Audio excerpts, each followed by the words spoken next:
Okay, so before we move on, I wanted to give you a flavor of Postman machines. And basically, we've been talking about data, training, and then model. So how do they look like, actually? I mean, at this point, it's just keywords.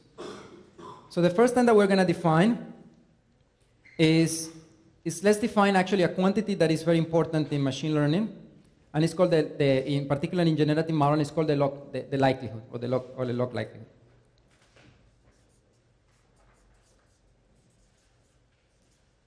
So basically, as I told you usually, well, let me just start with the data set. So assume you have a data set that, as I told you, in the most general case, even if you have continuous variables, you can discretize always this to be some vectors. Some vectors, it could be binary vectors. When you are going to have, for example, D representatives of those ones. So basically, my data set usually is D images. Each one of the images is going to be a vector. As I told you, in the bars and stripe, this V would be these 4-bit vectors. So basically, each one of these VI is just basically VI1, VI2, all the way to VIN. So in reality, each one of these data points is really a vector, n-dimensional vector. And we're going to assume for simplicity, and without losing generality actually, that these are just binary variables. So each one of these VIJs is just either 0, 1. They're just binary variables. Or it could be plus, minus ones. I think it doesn't matter. So here is actually how the data set will look like. And this, for example, the bars and stripe is an example of that. The MNIST data set, the handwritten digits, is another example of that. It's just that you have grayscale and but it's just a vector containing pixels in some way. So that's how the data set looks like. So now, this is usually the bottom part of the machine learning. So data usually comes in the way of just binary variables. Now the question is, let's define this quantity. L of theta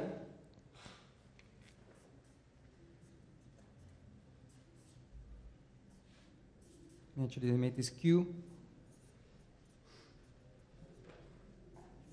given theta. So basically this quantity, if you think of this quantity, so one assumption that is made in machine learning is that this data set usually comes from independent and identically distributed samples. So basically that's an assumption, I think it's a good assumption, is basically there is no really correlation between one data and the other data set. Then the data come from a distribution that is just independent data set. So now, if I just have a bunch of pictures that are identically independent distributed, basically, since they are independent, if I think of this quantity when I'm multiplying these probabilities, now what is Q? Q is going to be my model. Q of V and theta is basically going to be, sometimes I'm going to define this just by simplicity of Q of theta of V, or just simply Q of theta. You're going to see it in different flavors. But basically, Q of theta is just my machine learning model. The theta is just the parameters. So basically, those are the parameters that I'm adjusting in such a way to make a good match between the data and the model. And if you think of this quantity, since the data is coming from an IID distribution, basically, this quantity is, this is the probability that this series of measurements, or this series of data set, actually correspond to this distribution. If I assume that this distribution is, if I define the distribution with these parameters, this is the probability of these outcomes coming out of this experiment. So basically, it's just a multiplication of each one of the probabilities, and each theta is going to define a new model. So basically, this Q is parameterized by theta. So we're going to see examples of this. The simplest example, actually, that you can think of is actually if you think of a toss coin, and you don't know if the coin is fair or not. And then basically, the parameter there, you can define the probability of heads or tails. That would be P. Just theta would be, or mu, just one parameter.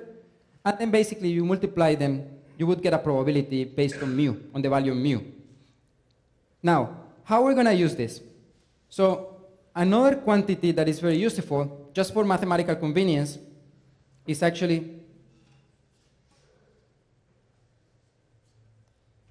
we're going to call the CNL of theta. It's just, if you take minus the log of this quantity, this is what is called the negative log likelihood. It's negative, and it's the logarithm of the likelihood. So this is basically the likelihood function. Notice that it's a function of the parameters only, because this data set is given, so the only parameters are here theta. It's a function. And here, negative log likelihood is just a mathematical treatment where you take minus negative the log. So notice, I'm just going to actually spell it out here.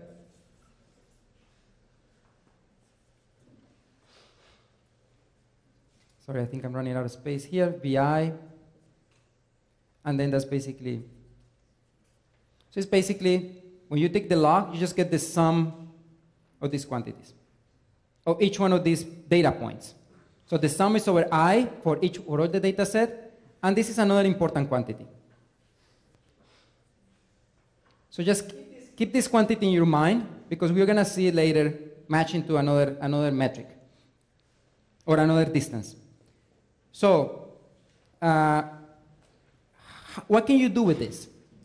As I mentioned, let me just give you a simple example.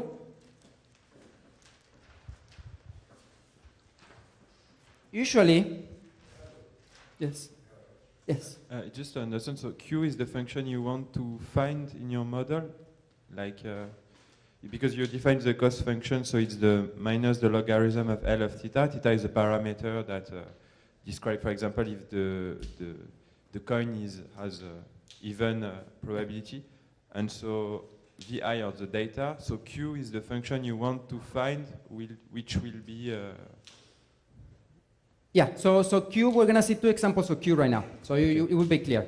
So basically, one example of Q of theta, and theta here is just mu. So it's going to be simply, for example, mu if heads, and 1 minus mu if tails. So it's just a probability distribution. It's a bimodal probability distribution for these Bernoulli trials. For example, every time that you toss a coin, you get with probability mu, and then 1 minus mu would be tails. So this function, this probability distribution, is parameterized by mu in this particular case. The L of theta, in this case, it would be just, if I have n measurements, and little n of those are heads, then basically that would be mu n, 1 minus mu, n minus n. So this is the total number of measurements. N of those were coming heads, and n minus n were coming tails. So, and let me ask you one question, for example, how can you use this? So, in this particular case, and you can do this actually in 2 lines of work, but maybe I leave it to the students, is if you take the log likelihood, basically is used, usually you want to have the model that best describes the data. And usually, basically, that's equivalent to maximizing the log likelihood. So it's an optimization problem. You're maximizing the log likelihood over mu. So what's the best mu that maximizes those measurements that you had?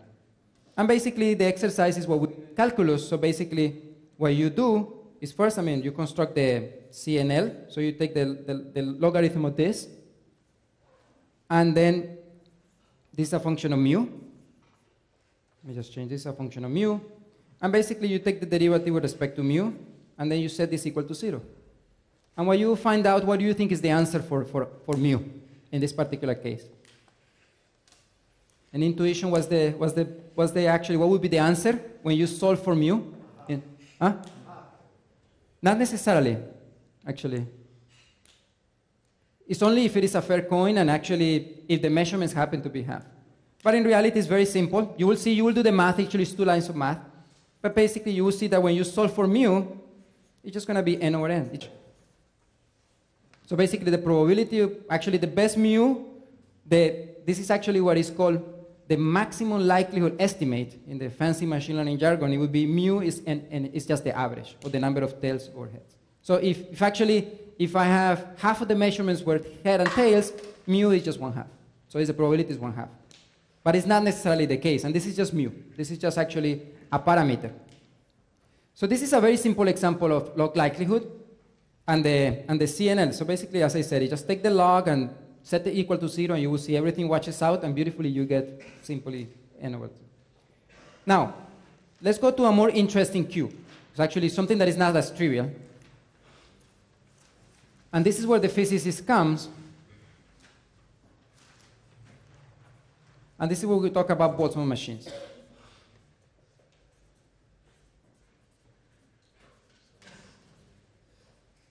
As I said, there are a couple of, or at least one theoretical argument that I'm aware of why to use Boltzmann distributions for modeling data. And then basically, in this particular case, my Q of theta of V, so this Boltzmann machine actually fit within one domain that is called energy models. I'm going to say in a second why. And also within a larger domain that is called probabilistic graphical models. So basically what you have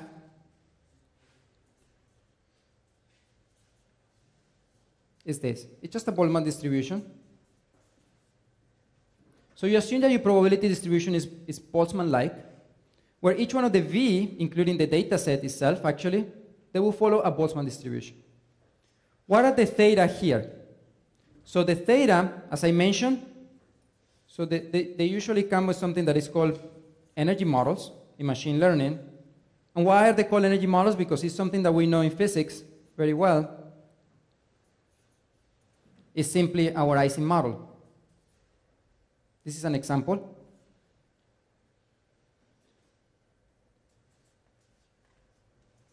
VIVJ. So it's just our Ising model that we saw in the blackboard. This model, of course, can be more complicated. You can add cubic terms, quartic terms. I mean, just the nature of the energy model defines the theta. And what is the theta? It's just the set of HIs and the set of JIJs combined. So these are my parameters. And the question is, the machine learning question, the training question is, can you find theta, can you find the values of H and JIJs in such a way that you maximize the log likelihood? So on the log likelihood, this is actually, you use the formula in the previous equation. So there is something actually tricky to as you know, C of theta is just the sum over all the V of E. It's just a partition function, as usual. So who can spot already a flaw in this type of argument, and why Boltzmann machines are so difficult? For example, the log likelihood, the likelihood itself is a very hard function to calculate. Because to calculate the log likelihood, if you want to calculate the log likelihood, you need to determine the partition function. For every theta, you need to compute the partition function. And that's not possible. It's exponentially hard. You need to sum exponential number of terms. Because this V, you have, let's say, for an n-bit image, basically you have 2 to the n possibilities. And then you need to sum all for each theta, value of theta. And you need to iterate this. So it's extremely hard. And that's why there are smart algorithms to cope with this. That's a stochastic gradient descent. So basically, a stochastic gradient descent is a way to, without resorting to the computation of the log likelihood, you can actually go to still train these algorithms. Is it equivalent to find the free energy, actually, to solve this problem? In this particular case, actually, it's just directly here. There are some models actually we're going to discuss tomorrow that actually they work directly with the free energy. It's called Helmholtz machines, and they work directly by minimizing the free energy. But here, actually, you just assume this is your model, and then you just go with that. Basically, this is the description. But I mean, when you said that you want to minimize to maximize or minimize, I don't remember, the function z, it's not equivalent just in thermodynamics to find the free energy of the system, or just to make a connection with... Yes, I say, you don't need to go to that. I mean, we'll go tomorrow over an example actually where you need you work in the framework of free energy, but here you work just at the level of, this is my probability distribution, it's just Boltzmannian. As I told you, you just plug this here, 2 equations below. That's the equation that you will use in this equation. And then you can either maximize the likelihood or equivalently, you can minimize the negative log likelihood. Actually, you can always minimize because of the minus sign, you turn a maximization into a minimization. And the log doesn't affect the minimization optimization problem.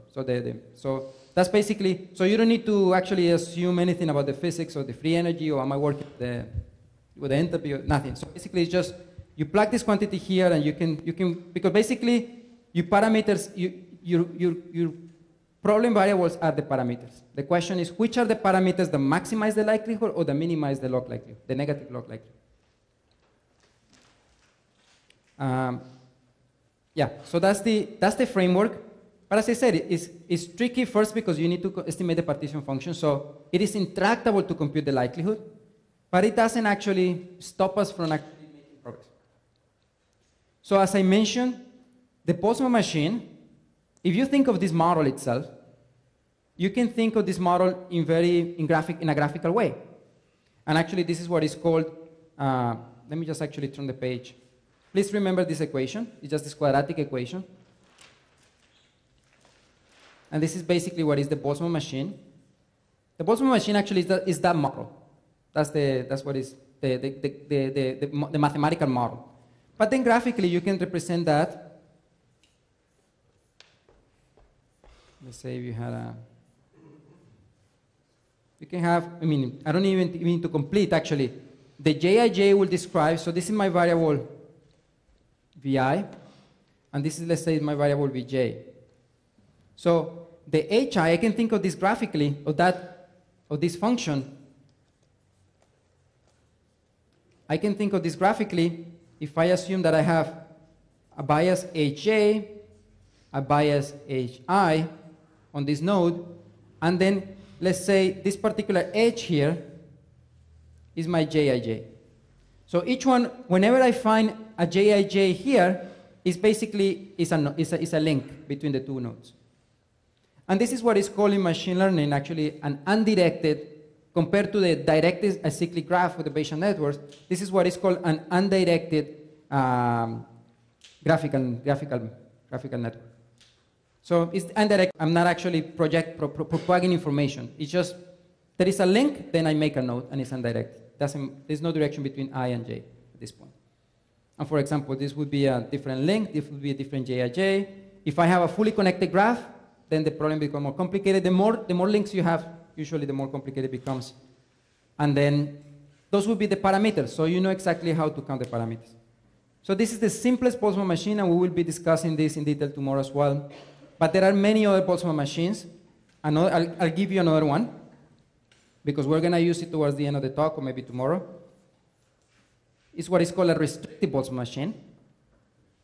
And this is actually this.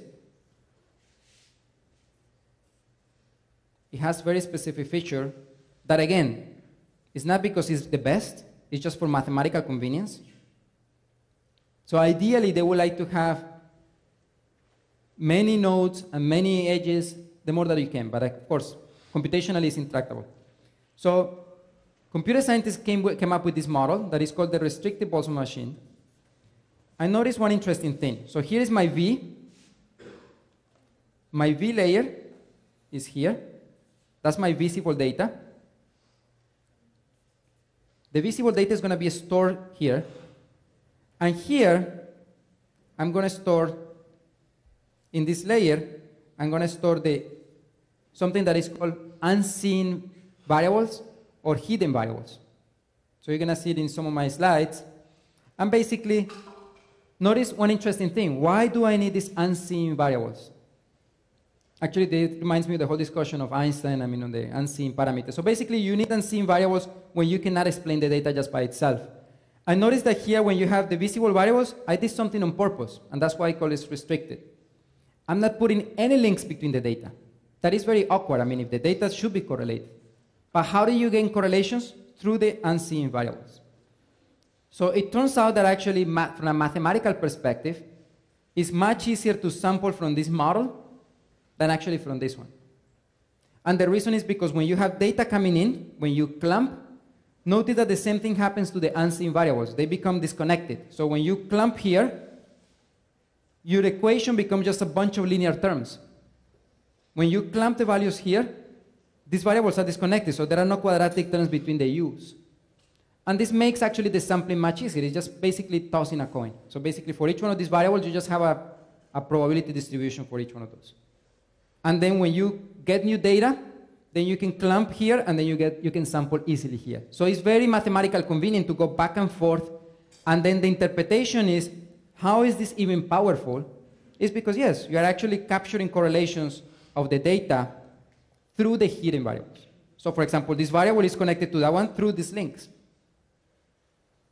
And as you can see how you can make this model more powerful, then you go to deep networks. You start actually building things on top of this, and you become actually deeper and deeper. The deeper you go, the more correlations you can capture. And that's the core business of deep learning, for example. It's just how do you adjust the number of layers, how many nodes you need. This is the whole thing that engineers do on a daily basis. So now you know what is probabilistic graphical models. So they're probabilistic because you're sampling from probability distributions. Now you know why they're called energy models. There is usually an energy function that is behind. That is actually a spin glass type of Hamiltonian or energy function.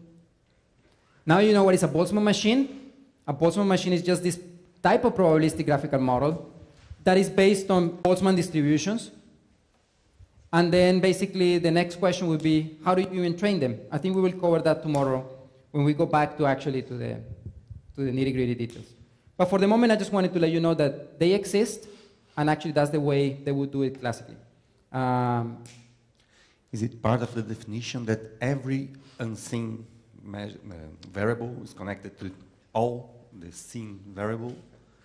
Or each node in one layer is connected to every... In which one? In the RBMs or in this one? In the RBM, actually, it's assumed that it's all-to-all, it's bipartite graph. It's all-to-all. This one is connected to all of them. That's the standard thing. Complete bipartite. Because you don't lose anything, actually. You get more parameters. So and since the connectivity is so limited, I think it's the best is connect them all to all. If you have many layers, maybe you don't suffer that much because you can go through a loop and connect them. But ideally, you connect them all to all and you don't lose anything. You can only gain.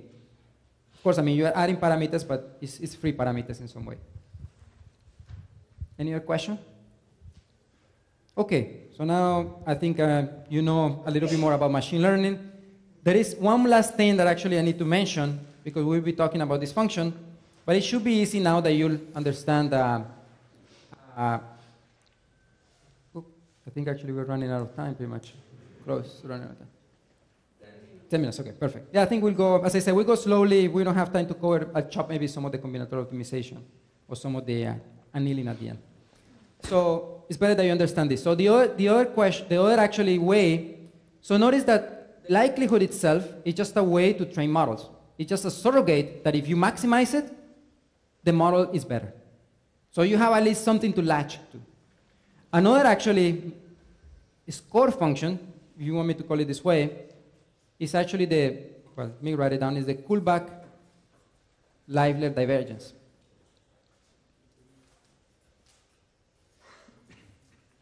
This is in statistics, actually just usually it's the KL divergence. It's a very famous function, and actually in physics, maybe you might have seen it as the cross entropy. Sorry, the relative entropy. And basically, it's a divergence because basically it gives you a notion of the distance between two probability distributions. Remember, as I told you here, you have data that defines a probability distribution, and on the other side, you have your model that defines another probability distribution. You want to match them. You want the model to go towards the data. How do I measure how far they are? And this is what this is telling you. It's a divergence from one to the other. So the DKL, the KL divergence, from a distribution P, let's say to another distribution Q, it's just given by this. Over all the possibilities in my space, in my sampling space, P of V, logarithm Q of V, P of V. So notice that actually it's not a function that is symmetric. So that's why we cannot call this a metric. So the distance between P and Q the KL divergence between from Q to V is not the same from P to Q. So actually, because you need to swap here. There is a different metric that actually you can symmetrize this. But this is actually what is widely used. Notice here in the machine learning context, usually I have here my data, and here I have my model. Why is that? It's because I usually put this into a machine learning context. I'm going to have POV log of Q. Let me add the theta here just for putting more in the machine learning context, plus the other term.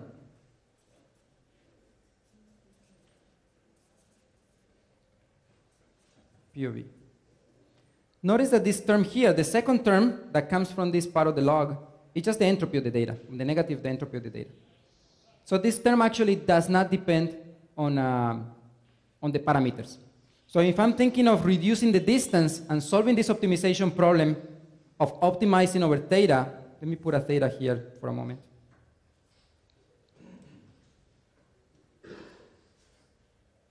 Then basically, this actually doesn't matter. When I take the derivative of this goes to 0, pretty much.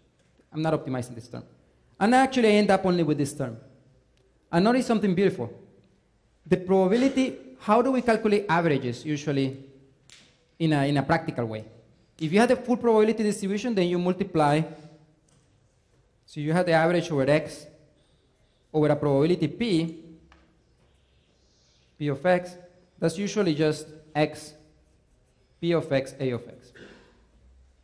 But in reality, it is very rarely when we count with the whole probability distribution p. It's usually exponential number of terms here.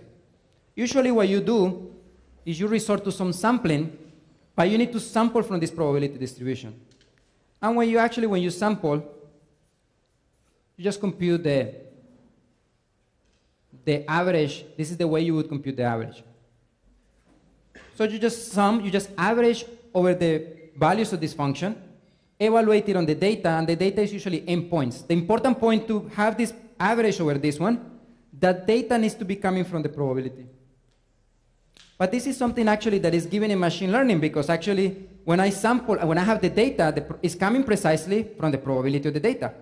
So if I want to approximate the DKL, notice that this is just minus sum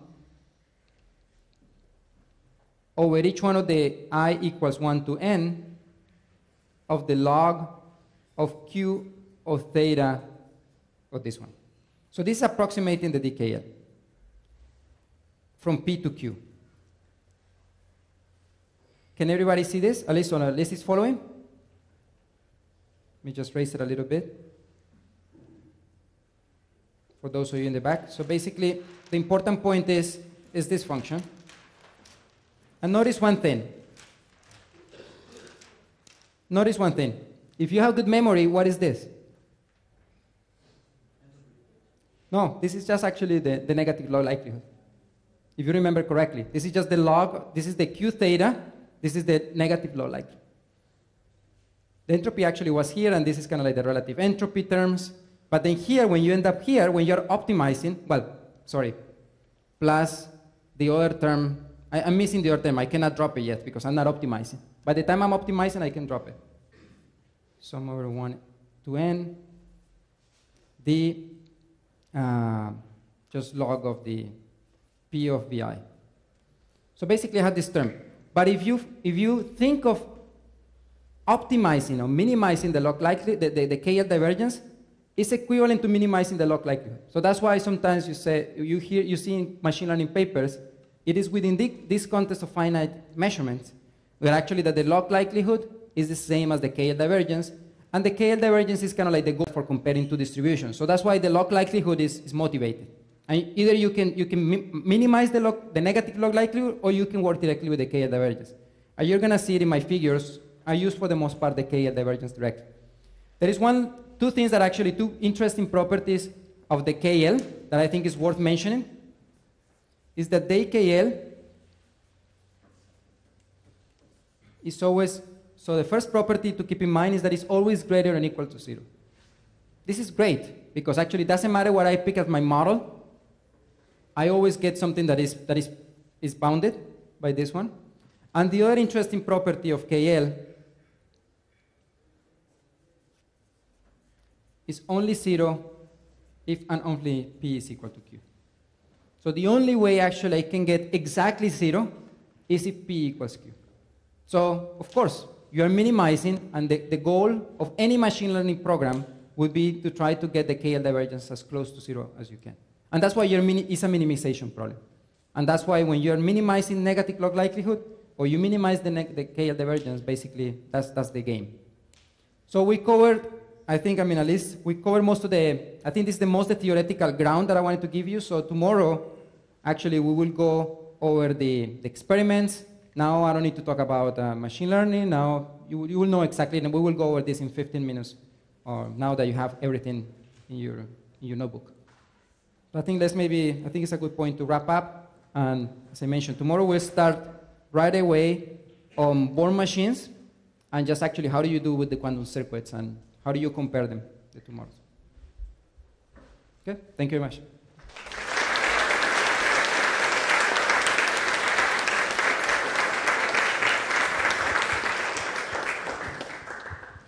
So thank you, Alejandro. We have time for questions. People, please. We'll take the group picture, the picture of the conference shortly, so please don't disperse around. And questions?